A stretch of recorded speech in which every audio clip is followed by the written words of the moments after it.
हम आपसे सवाल ये पूछ रहे हैं कि आपने ये बॉन्ड करने से पहले क्या लद्दाखियों से पूछा, काउंसिल से पूछा, दोनों काउंसिल से पूछा आपने, हमारे एमपी से, हमारे सीसी से पूछा आपने?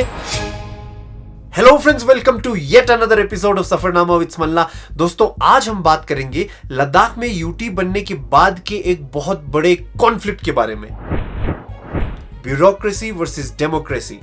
दोस्तों, लद्दाख के लोग बहुत सालों से यूटी की मांग कर रहे थे। क्यों?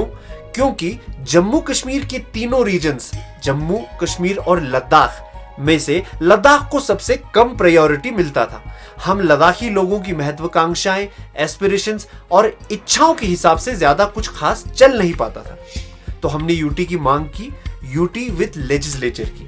इस बीच 1995 में कश्मीर के दबाव से लद्दाखियों को थोड़ी सी राहत मिली, जब लद्दाख के दोनों डिस्ट्रिक्ट्स लेह और कारगिल को यूपीए सरकार ने लद्दाख ऑटोनोमस हिल डेवलपमेंट काउंसिल्स के नाम से ऑटोनॉमी दी। इससे क्या हुआ, एक एनुअल बजट डायरेक्टली दोनों काउंसिल्स को मिलने लगा, जिसकी प्लानिंग, इंप्लीमेंटेशन और मॉनिटरिंग पूरा का पूरा दोनों काउंसिल्स के हाथ में सौंप दिया गया।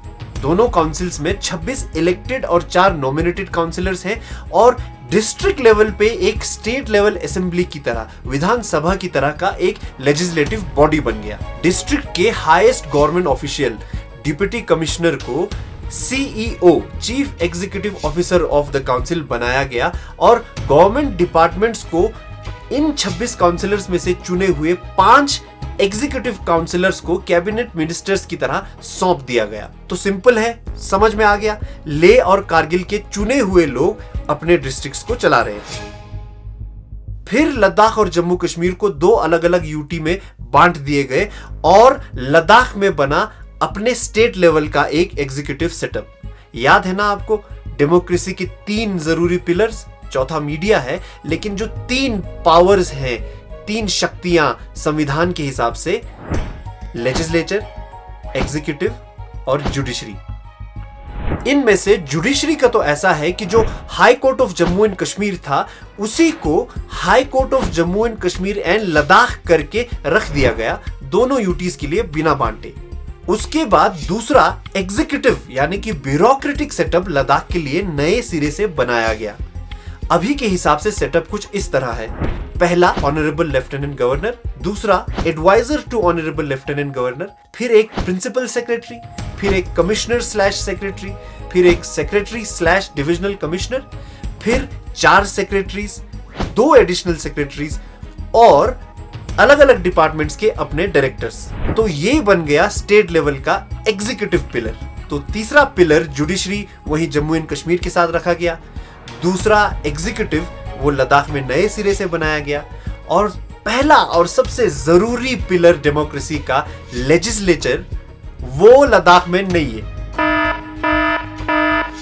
हाँ, यूटी विदाउट लेजिस्लेचर दिया गया लद्दाख को, ये कह के कि वहां तो पहले से ही दोनों हिल काउंसिल्स हैं लेजिस्लेटिव सेटअप की तरह, उन्हीं को थोड़ा एम्पावर कर देंगे तो लेजिस्लेचर की क्या जरूरत। तो जो एग्जीक्यूटिव सेटअप है वो स्टेट लेवल का है और लेजिस्लेचर स्टेट लेवल पे कोई पब्लिक रिप्रेजेंटेटिव्स की, जनप्रतिनिधियों की कोई बॉडी नहीं है। तो यूटी एडमिनिस्ट्रेशन को पूरा का पूरा ब्यूरोक्रेट्स चला रहे हैं, जिसमें लद्दाखियों की महत्वाकांक्षाएं, एस्पिरेशंस और इच्छाओं को बराबर वैल्यू मिले, थोरो पब्लिक कंसल्टेशन के साथ इसका कोई सिस्टम नहीं रहा। और इससे पैदा हो रहा है एक बहुत बड़ा कॉन्फ्लिक्ट, ब्यूरोक्रेसी वर्सेस डेमोक्रेसी का। तो स्टेट लेवल पे तो हमारे कोई जनप्रतिनिधि है नहीं। हाँ, एक एमपी है हमारे जो केंद्र में हमारे रिप्रेजेंटेटिव हैं, लेकिन वहां लोकसभा में वो हमारे रोजमर्रा के इश्यूज को तो उठाते ही नहीं है, पता नहीं क्यों। जैसे कि यूटी बनने के बाद 2 साल हो गए लेकिन एक भी नया पोस्ट नहीं निकला, यानी कि अनएम्प्लॉयमेंट पीक पे है, हमारे बच्चे सड़कों पे आ चुके हैं, उसके बारे में नहीं बोलते। और यही ब्यूरोक्रेसी का जो दबदबाव है उसके बारे में भी नहीं बोलते, पता नहीं क्यों नहीं बोलते। तो इस ब्यूरोक्रेसी और डेमोक्रेसी के कॉन्फ्लिक्ट के बारे में मैं आप लोगों को एक ताजा एग्जांपल देना चाहता हूं। आप में से जो लोग मुझे नहीं जानते हैं, मैं लद्दाख ऑटोनोमस हिल डेवलपमेंट काउंसिल लेह के 26 में से एक इलेक्टेड काउंसिलर हूं। और ठीक 1 महीने पहले मुझे कुछ मेडिकल स्टूडेंट्स का फोन आया और उन्होंने कहा कि department of health and medical education की तरफ से एक नोटिफिकेशन निकला है जिसपे उनकी बिल्कुल सहमति नहीं है। तो मैंने वो नोटिफिकेशन पढ़ा। उस नोटिफिकेशन में एक पॉलिसी था, compulsory government service policy for MBBS, BDS और पीजी कोर्सेज के लिए। उसमें यूटी एडमिनिस्ट्रेशन ने 8 क्लॉजेज रखे थे, 8 ऐसी दफाएं जिनको पढ़ने के बाद मेरा रिएक्शन कुछ ऐसा था। पता है आपको, आप लोगों को लग रहा है कि यहाँ स्टेट लेवल का कोई लेजिस्लेटिव पॉलिटिकल बॉडी नहीं है तो आप लोग हमारे सर पे चढ़ के नाचेंगे। तो क्यों थी मेरी प्रतिक्रिया, मेरा रिस्पॉन्स उन 8 क्लॉजेस पे इस तरह का? क्यों उन बच्चों ने मुझे यानी कि एक काउंसलर को फोन किया अपनी असहमति जताने के लिए? जानने के लिए देखिएगा अगला एपिसोड, जिसमें मैं ये 8 क्लॉजेस आप लोगों के साथ डिटेल में डिस्कस करूंगा और ये बताऊंगा कि इनको पढ़ने के बाद मेरे दिमाग का शॉर्ट सर्किट क्यों हो गया। 50 लाख रुपए अपने एसटी जो हमारा हक है उसके लिए देना मतलब क्या मजाक चल रहा है क्या ये? तब तक अगर आप ये नोटिफिकेशन खुद से पढ़ना चाहते हैं तो मैंने डिस्क्रिप्शन में एक लिंक दिया है जिस पे क्लिक करते ही आप एक पीडीएफ डाउनलोड कर पाएंगे जिसमें ये 8 क्लॉजेस दिए गए हैं। आप उसको डिटेल में पढ़िए और कमेंट्स में जरूर लिख के बताइएगा कि आपको कैसा लगा इसको पढ़ के। तो दोस्तों, अगर ये वीडियो पसंद आया तो लाइक जरूर कीजिएगा। लाइक करने से क्या होगा कि YouTube ज्यादा से ज्यादा लोगों को ये वीडियो दिखाएगा। तो उन लोगों को जिनको अभी भी लगता है कि यूटी बनने के बाद लद्दाख के लोग सिर्फ खुश हैं, उनको जमीनी हालत क्या है उसके बारे में थोड़ा सा अंदाजा लग जाएगा।